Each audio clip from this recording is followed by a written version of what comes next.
Assalamualaikum Ustaz. Assalamualaikum warahmatullahi wabarakatuh. Ada yang mengatakan bahwa Nabi Ummi bukan merupakan Nabi yang tidak bisa baca dan tulis, namun merupakan pengertian dari Nabi yang bukan berasal dari Bani Israel yang tidak diberi kitab. Apakah betul seperti itu Ustaz? Atau apakah Ummi betul memiliki arti tidak bisa baca dan tulis atau tulisan? Jazakumullah khair. Semoga Allah muliakan Anda dan muliakan keluarga Anda. Pertanyaan seperti ini sudah banyak lama, ya. Ini warisan dari hal-hal syubhat-syubhat keraguan yang diresapkan oleh para orientalis di masa lalu. Ya, pertanyaan ini teman-teman sekalian tidak pernah hadir, bahkan dari musuh-musuh Islam sekalipun yang membenci Nabi SAW di awal masa kenabian. Dan mereka sepakat Muhammad SAW itu ummi. Muhammad gak bisa baca SAW. Muhammad gak bisa tulis. Ya, dan pengertian ummi di kalangan orang Arab pada saat itu, apalagi di konteks tempat Nabi tinggal, sepakat semua orang nggak bisa baca, nggak bisa tulis. Apa hikmahnya? Bukan berarti bodoh. Tidak, ummi itu bukan berarti bodoh. Ya, boleh jadi orang nggak bisa baca dan tulis diberikan kelebihan-kelebihan tertentu untuk hikmah tertentu. Ya, apa hikmah yang paling utama? Nabi Muhammad SAW dijadikan ummi oleh Allah Subhanahu wa taala, tak punya kemampuan membaca, tak punya kemampuan menulis. Di antara hikmah terbesarnya adalah supaya tidak ada tuduhan ketika Al-Qur'an diturunkan adalah bagian dari rekayasa dan hasil kreasi Nabi Muhammad SAW. Karena Nabi itu pandai baca, Nabi pandai tulis, oh pantas Quran itu buatan Muhammad. Itu diantaranya. Makanya ketika wahyu turun pertama kali untuk membuktikan apakah yang dimaksud ummi itu bukan Nabi yang keturunan Bani Israel, ataukah ummi itu tak bisa baca dan tulis, perhatikan bagaimana ketika ayat pertama diturunkan. Apa ayat pertama itu? Iqra bismi rabbikal ladzi khalaq. Ketika kalimat iqra turun, iqra, apa jawaban Nabi? Sepakat semua riwayat. Saya ulang ya, sepakat semua riwayat, mutawatir sifatnya. Jawaban Nabi pertama kali, ma ana biqari. Ma ana biqari. Saya betul-betul nggak bisa baca. Perhatikan, dalam bahasa Arab ada ma qara'tu, ada ma ana biqari. Ada hukum di ilmu nahwu, kalau ma nafi bertemu dengan ba, maka hukumnya taukid. Atau laisa, ma laisa bertemu dengan ba setelahnya, hukumnya taukid untuk menguatkan. Paham? Tidak. Contoh, di surat At-Tin di ujung ayatnya, alaisallahu bi ahkamil hakimin. Allah bisa mengatakan begini, alaisallahu ahkamal hakimin. Kenapa kemudian masuk ba di situ? Di kaidah ilmu nahwu, kalau ada laisa setelahnya ba, itu hukumnya taukid, menguatkan. Benar-benar. Jadi kalau ada yang meragukan, ya dipakaikan setelah laisa ba supaya dia yakin. Untuk meyakinkan orang ragu bahwa ini benar-benar loh. Kata Allah, saya serius, saya ini hakim yang paling adil. Apa engkau masih ragu juga? Sekarang Nabi ketika mengatakan, saya nggak bisa baca, pakai ba untuk menegaskan pada yang ragu. Yang menuduh Nabi, kamu bisa baca ya, kamu bisa nulis ya. Makanya polos kalimat yang mengatakan ketika Jibril turun menyamar jadi lelaki, mengatakan iqra ya Muhammad, baca. Kalimat iqra sebelum disempurnakan, iqra ya kata malaikat Jibril, itu untuk memberikan kesan kepada kita semua. Nih lihat nih, Muhammad bisa baca nggak? Bisa tulis nggak? Ummi atau bukan? Ya, maka apa jawab Nabi? Ma ana biqari. Saya betul-betul nggak bisa baca. Maka Nabi pun meyakinkan kepada kita semua, pada orang sekitarannya, saya betul-betul nggak bisa baca. Diulang oleh malaikat, benar nggak nih? Iqra, sekali lagi. Jawabannya yang kedua sama, ma ana biqari, masih konsisten. Ketiga, iqra, jawaban sama, ma ana biqari, masih konsisten. Kenapa sampai diulang 2 kali, sampai 3 kali? Untuk memastikan betul. Kalau jawaban sedikit berubah, tidak ada konsistensi di situ, berarti ada sesuatu yang harus dicurigai. Iqra, ma ana biqari. Iqra, ya sedikit sih bisanya. Iqra, ya baiklah saya baca. Nah, ada tidak konsisten di situ, inkonsistensi. Tapi ketika semua kalimatnya sama, ma ana biqari, ma ana biqari, ma ana biqari, ini menunjukkan benar-benar Nabi tidak bisa baca. Nabi ummi sifatnya, tidak bisa membaca. Karena itu kemudian turunlah kalimat lengkap sempurna. Iqra bismi rabbikal ladzi Muhammad baca ikuti bacaan ini yang akan saya bacakan, bukan karena engkau nggak bisa baca, bukan karena engkau punya guru yang mengajarkan engkau membaca, bukan karena engkau nggak pernah sekolah, tapi bacakan itu, niatkan semua karena Allah yang menciptakan kamu saja begitu mudah, apalagi membuat kamu bisa mengikuti bacaan. Niatkan karena Allah, minta kepada Allah diberi kekuatan mengikuti bacaan. Membuat kamu saja, mencipta kamu begitu mudah. Mencipta manusia itu kan luar biasa, kompleks unsur-unsurnya.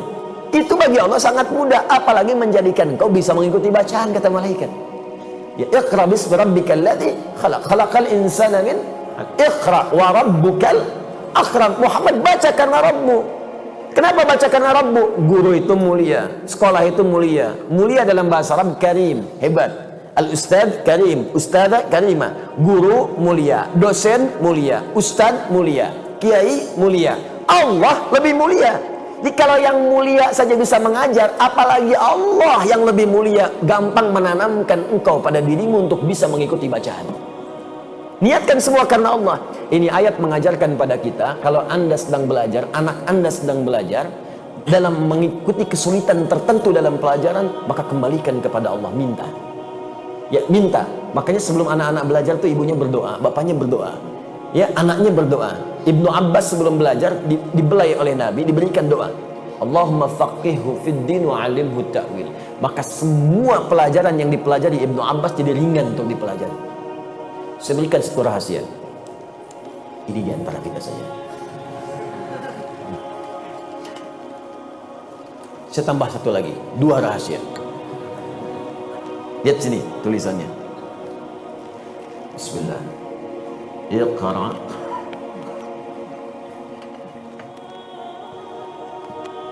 bismi rabbikal ladzi khalaq. Jazakallahu khairan. Bismi rabbik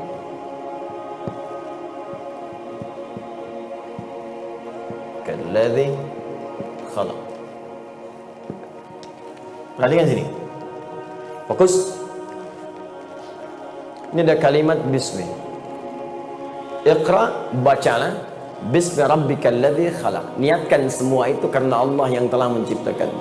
Maka Allah akan mudahkan semuanya. Sekarang perhatikan baik-baik.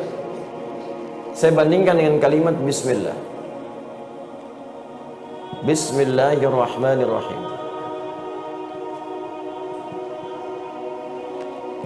Fokus. Bismi Rabbi kita, Rabb itu siapa? Allah kan? Baik. Sekarang bismillah. Ini bismi Rabbik, ini bismillah. Rabb adalah Allah. Satu nama di antara Al-Asma'ul Husna, Ar-Rahman, Ar-Rahim dan seterusnya. Sekarang perhatikan baik-baik. Kenapa ketika di sini banyak ada alifnya? Ketika di sini alifnya dibuang. Fokus, fokus, awas. Dan dirasam seperti ini.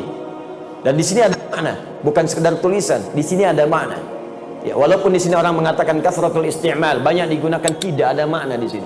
Perhatikan teman-teman sekalian, alif dalam ilmu lughah, itu untuk menunjukkan sesuatu yang panjang, yang ada proses.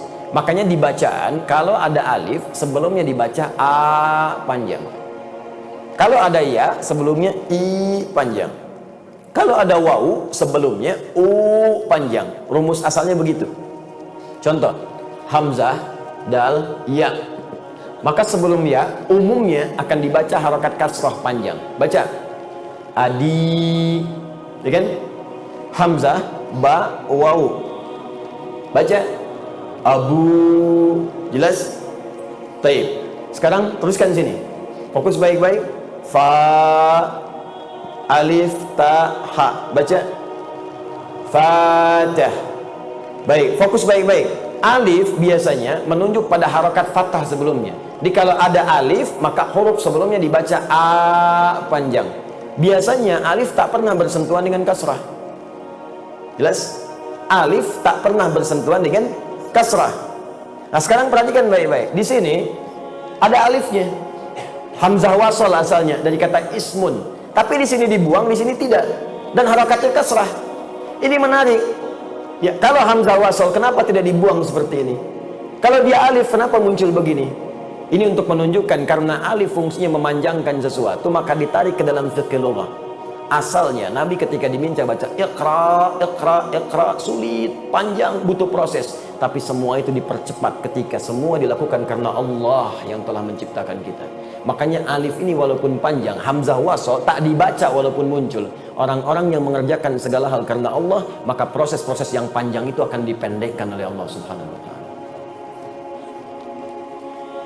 Maka bagaimana mengerjakan sesuatu karena Allah? Tafsirnya ada di Quran surah kedua di akhir ayat 282. Dekati Allah dengan takwa. Maka muncullah kalimat Allah di situ. Perhatikan ayatnya. Perhatikan ayatnya. Wattaqullah wa yu'allimukumullah. Tingkatkan takwamu kepada Allah, maka dengan peningkatan takwa itu Allah akan ajarkan dan tambahan kamu percepatan pengetahuan. Karena itu orang-orang yang meningkatkan takwanya kepada Allah semakin dekat, semakin mudah meraih ilmu. Saya tanya pada Anda, yang punya ilmu siapa? Allah. Karena itu Allah disebut Al-Alim. Yang punya rezeki siapa? Allah. Karena itu Allah disebut Ar-Razzaq. Anda dekat dengan pimpinan, kan Anda mudah mengakses segala hal pada pimpinan Anda. Anda dekat dengan direktur, Anda mendapat kemudahan akses di perusahaan Anda. Anda dekat dengan Allah, apa yang tidak mudah bagi Allah? Anda dekat dengan dosen, diberikan bimbingan dari dosen begini. Tapi Anda dekat dengan pemilik ilmu Allah, langsung ditanamkan pada jiwa Anda. Nabi Muhammad orang paling takwa di muka bumi, yang tahajudnya 1 rakaat sampai bengkak kakinya, yang kalau sedekah tak tanggung-tanggung harta terbaiknya dikeluarkan. Lantas apa yang terjadi? Terjadilah percepatan pengetahuan. Bahkan ketika beliau kemudian setelah itu menerima wahyu, pengen cepat membacakan dengan lisannya. Sampai turun Quran surah ke-75 ayat 16 sampai 18. Tadinya pengen cepat dibacakan, cepat, berusaha sendiri. Kata Allah, jangan, kamu ini orang paling takwa.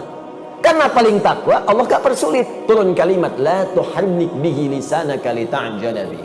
Inna alaina jam'ahu wa qur'ana, fa idza qara'nahu fattabi' qur'ana. Muhammad, jangan cepat kau menggerakkan lisanmu supaya cepat hafal, dibacakan apa yang dibacakan ini.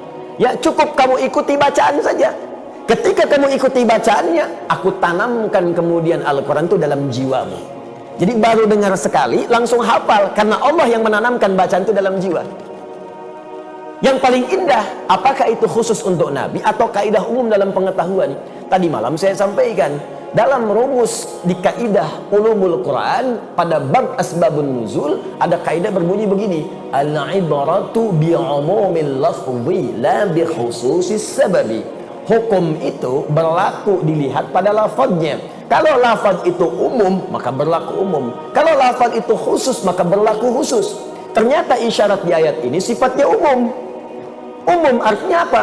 Artinya siapapun yang mendekat kepada Allah Subhanahu wa ta'ala, maka akan diberikan percepatan pengetahuan seperti Allah pernah memberikan pada orang-orang sebelumnya. Walaupun levelnya tentu akan beda dengan level kenabian.